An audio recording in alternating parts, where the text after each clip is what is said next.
Hey guys, welcome to tonight's episode of The Rope of Hope. I am your host, Kimberly Plesia, and tonight I am joined for actually the second time on this podcast by Jenn Evers, who is such an amazing woman to begin with. I mean, you guys, I am blessed to have been able to connect with her, and she is going to be sharing what it's been like being a nurse during a worldwide pandemic.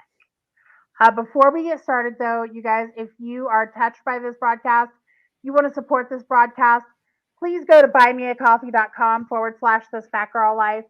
That is where you get the tea. You guys, there is new tea that just got spilled last week. There's more tea coming. Everything about the new podcast is going on there first. So you want to check it out. Jen, before we get started, for anybody who doesn't know you already, why don't you tell everybody a little bit about yourself? Absolutely. It is a true honor to be here with you again, this way in a different facet. But I am a nurse and I am a nurse educator by trade. That's what I do during the day. But very consciously, I am a highly intuitive, empathic healer. So I help to assist in the transmutation of energies that show up in our life that surround anything that don't feel good. I am studied and certified as a Reiki master and a Ho'oponopono practitioner. So that is my passion, is to help people heal from the inside out. And then you also have an amazingly beautiful family who I've been blessed to see pictures of. They're just Yes. so beautiful. Thank you. Yes. Uh, they are wonderful. I have a daughter who just started middle school and a son who is in third grade and a beautiful wife. And I am blessed to have them as part of my life. So thank you. Of course, of course. Well, let's go ahead and dive on in. 2020 was a year. That's the only way I know how to put it. As so many people have experienced, March of 2020 for the United States started a pandemic that is still going on in different Yeah. facets now, but it's still happening. And Jen, you have worked through this and been a nurse through all of this. So Yeah. why don't you share what that was like?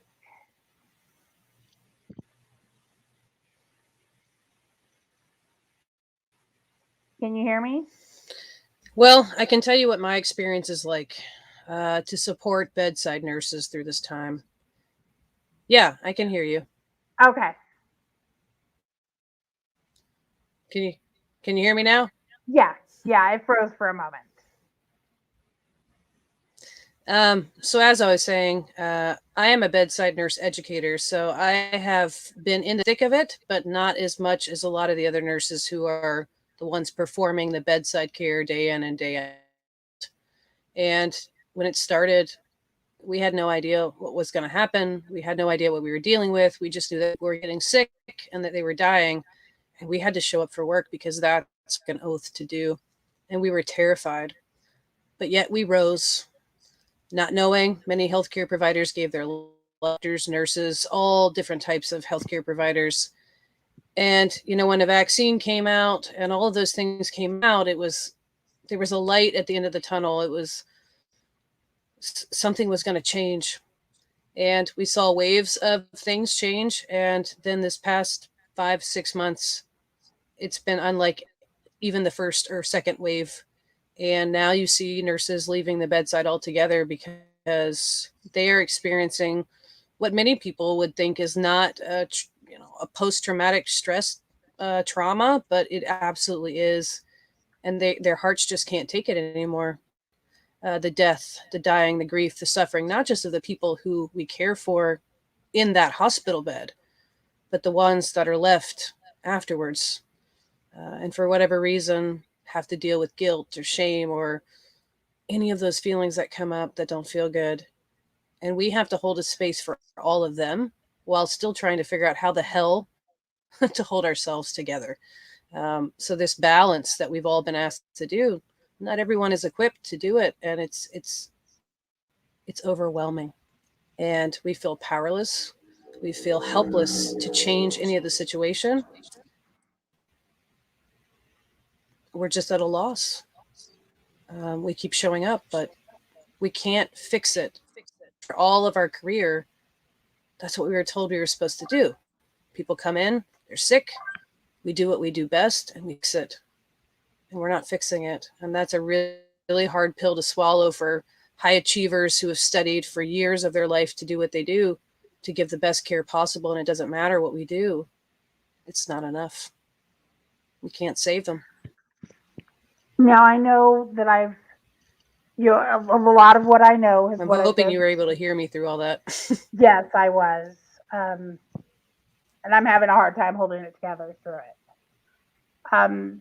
So much of what I know has come from different media sources, different media outlets, and I try to piece it together as best I can. But for a long time, there were stories of doctors and nurses who were having to stay in hotels so they weren't taking this back to their families. Is that something you Yeah. witnessed or experienced? For me personally, because I wasn't in these rooms necessarily with people, although for the first, almost year of this, we walked around each other thinking, am I going to get it from you? Do you have it? Because you could be carrying it. But I had a routine where I would come home and, basically strip out of my scrubs in the garage. And my kids weren't allowed to touch me. My wife wasn't allowed to touch me until I had gone and showered. And then I could sit down and be at peace and my kids could hug on me. But there was always a fear of, am I carrying something and don't know it? Are my kids going to get sick, right? Are my parents going to get sick? All of these things that we're doing our job, but yet we're holding this inherent risk that puts all of our family members. And yes, there are many nurses that I know that did and still do, distance themselves, isolate themselves from their families if they're working in these units where there's predominantly COVID patients because they're terrified. Because we see the guilt that people have, right? Because someone had it, didn't know they had it, gave it to their clearly mother or their brother or their sister, and bad things happen to them, and the guilt that comes up, the grief, the suffering that they ensue, and we're like, there's no way we could live with ourselves. And unfortunately, I've even witnessed people who have unknowingly given it to a family member or someone they love, watching the grieving, having them die, and then a week or two later, they take their own life. Oh my So it's real, and I know that everybody has their opinions and all of that, but I invite you to come spend one day with me. If you really want to see what's going on, come spend one day with me. I'll show you. God. What do you think has been the hardest moment through all of this? Watching my nurses struggle with the issue that always has been with nurses in a system that has told us forever that do more, do more, do more, right? Because it's never enough. You just check one more box, but one more thing, we're not going to have enough staffing, all of those things. And we dealt with this before the pandemic. This went on way before the pandemic ever came. It's just been exacerbated. But I get to watch it now being exacerbated in them. That business goes on as usual, and they're still told they're not enough. They don't have enough people, and they constantly feel like it doesn't matter what I do, I'm never enough. And it eats away at them. And that's the trauma that I think that is really getting stirred up more than anything is I can't save people. I can't do what I want to do the way I want to do it. I see all this stuff going on and division in the world and people fighting over this and fighting over that without the actual information and research and actual experience of actually what's going on. And they feel like they're running a race that they're not going to win. I mean, kind of feels like just quit, right? When the odds are stacked against you. And I encourage them every day not to give up, not to quit. They're making a difference. They're having a ripple effect. That holding the hand of someone you've never met before is changing lives and souls in a way that you can't even begin to fathom. But when we don't see it now, it still doesn't feel like it's enough. And I'm watching people I love break, who are wonderful nurses who are leaving the profession altogether. And I don't know what we can do to rectify that because the trust has been severed. The faith in themselves has been severed. And when you have that type of trauma, you don't want to ever go back to that, right? Do you feel like there's any light at the end of the tunnel? I do. And I'm glad that you asked that. Because one of the things that I hold very near and dear to me is that anytime we are in experiences that we feel like we are suffering, that we feel like there is no light at the end of the tunnel, that it's the bottom of the barrel that we're scraping at, we're still here. And there's still hope because there is something much bigger that is happening, not just in healthcare, but in the world and the consciousness of humanity that is difficult to see at this moment. But I promise that there is a bigger plan for all of this. And sometimes it doesn't look like that when we're in it, but there absolutely is.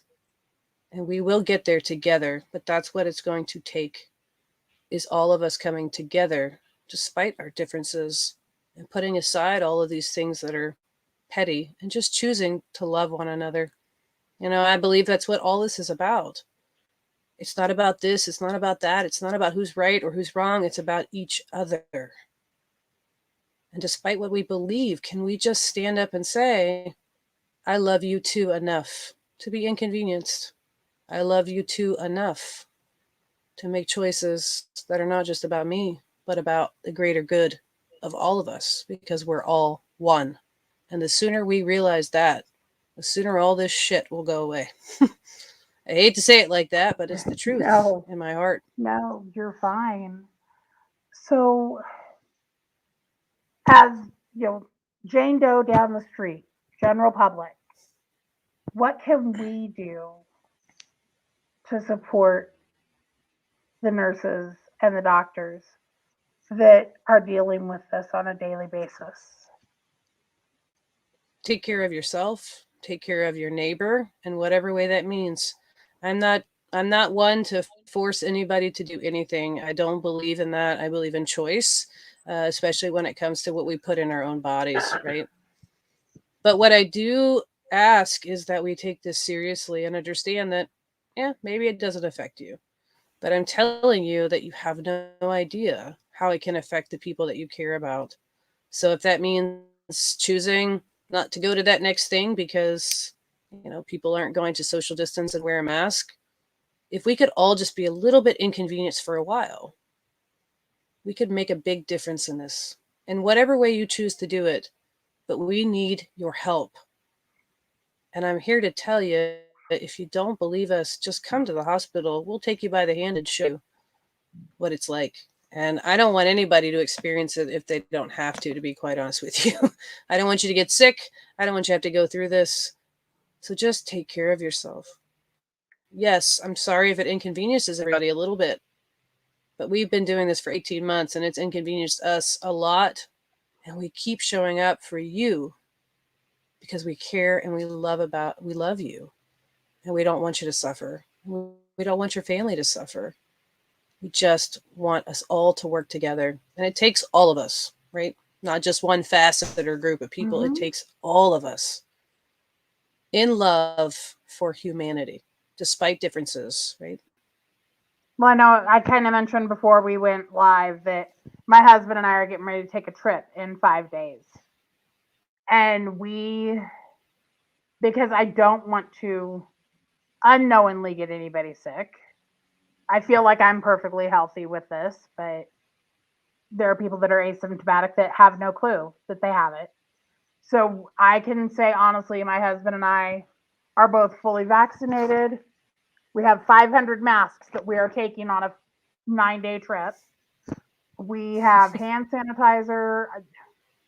I am so fully prepared to not get anybody's Yes. germs that it's not even Yeah. funny. And I feel like sometimes I'm over preparing for it, but then again, I'm not sure there is such a thing as over preparing for it because it What seems we to do change know daily what we're is dealing with. Yeah. And what I can tell you is there's a lot of information out there. There's a lot of misinformation out there. There's a lot of politicized things. There's a lot of things that are weighted heavy with bias to prove a point. Yes, I have seen some people in the hospital who are vaccinated. They tend to be older. They tend to be with, I'll tell you this honestly, all the ones I've seen in the hospital who are vaccinated are older people with other comorbidities. And so the others, they're all unvaccinated. But yet the vaccinated can still carry it and still spread it. I haven't seen my 94-year-old grandmother in almost 2 years because she's refused to get vaccinated. And even though I am, which is her choice, I would hate it if I was carrying it and I went around her and I would never forgive myself, right? It'd be very difficult for me to do that. But she did choose recently to get the vaccine, right? So I'm so excited because I'm like, oh my God, I can actually go see my grandmother now that I haven't seen in 2 years. Not because I was mad at her, because I didn't want to hurt her. So you've done a great job of being over prepared. And I think there's an important thing that you said there, Kimberly, is that your husband and you are fully vaccinated, which was your choice. I honor you in that. Other people who don't choose to do that, I honor them just the same. There is no judgment on my part. But you're still taking precautions because you know that you could unknowingly give it to somebody else. And you care enough about one, yourself, two, that ensues over to everybody else. And I think that's really the issue that we're dealing here with is there's such this polarization of number one, fear on both sides. Fear, I'm going to get it. Fear, Mhm. I'm going to be controlled. And we get so wrapped up in this that we forget about the common humanity of just being people, humans, right? And it's not about that. It's about caring about your neighbor. And it doesn't matter what doctrine you look in. Those are usually one of the first sets of rules is to love your neighbor as you love yourself. So I don't buy into a lot of this rhetoric of this or that. I just say, what have we been taught? And what's the things that hold fast and dear to love? But there's so many people who are traumatized because they haven't had love, because they feel like they've been treated unfairly all their life, which I understand. This is just another trigger of all of that, and it's what's coming up to the surface. And it may feel uncomfortable, but the truth of the matter is to heal anything, it has to come to the light in whatever way that's going to be. So I Mhm. see all of this as people are going to say this is crazy, but it's all healing. Everything that's happening right now is healing on a much different level than we can see on the surface, even though it looks like chaos. It actually is healing because it's coming to the light. Instead of us shoving our heads in the sand and acting like it doesn't exist, it's existed long before this. And it's time for us to heal together. Well, and sometimes the most beautiful things come out of chaos. There's always sunshine after the rain, right? So, or the storm. Hmm. Um, even even when it doesn't feel that way. Um, so I applaud you. I appreciate you doing all the things that you're doing, um, and I'm gonna love everybody no matter what they choose. My question is if you knew there was a different choice and the repercussions and the consequences came from actions, how would you feel about yourself, knowing that the choices that you made contributed to someone else being harmed, especially with someone you love? And I don't want anyone to feel that way because that is worse than any of the grief or the suffering that you may feel from losing someone. It's what you have to live with afterwards. Um, so choose love. That's just the answer. Always choose love. It's that simple. But it's not You simple when know, you haven't first given that to yourself. I absolutely love that, and I normally I ask every guest what the most inspired things they've ever heard was, but I'm not going to ask you that because you already answered it. Thank you. Choose love. That's it. Jen, I want to thank you for coming on and talking about this, for doing what you do, for being you. Know that you are in my thoughts constantly and that I love and adore you. I receive all of that with so much gratitude. It makes my heart sing. I try not to get emotional here, but I felt that so deeply from your soul. And I know that you mean it, and I feel it. And I'm so grateful. And I send that back multiplied to you in abundance, my sister. You guys, this is where we're going to end tonight's episode. I'm going to reiterate what some of Jen's final words were. Choose love. In any decision you make, whatever your choices are, make those choices in love, not in fear, not in anger, not out of spite, but out of love. Because when you do it out of love, you're going to make the right choice, however that looks for you. Yes. I hope you all have an amazing night. I will be back at 7 p.m. on this Fat Girl Life with Kimberly Dark. Next week, I will have tons of posts from my trip, so I look forward to sharing all of that with you. Bye, guys. Have so much fun. I send and surround you all with love.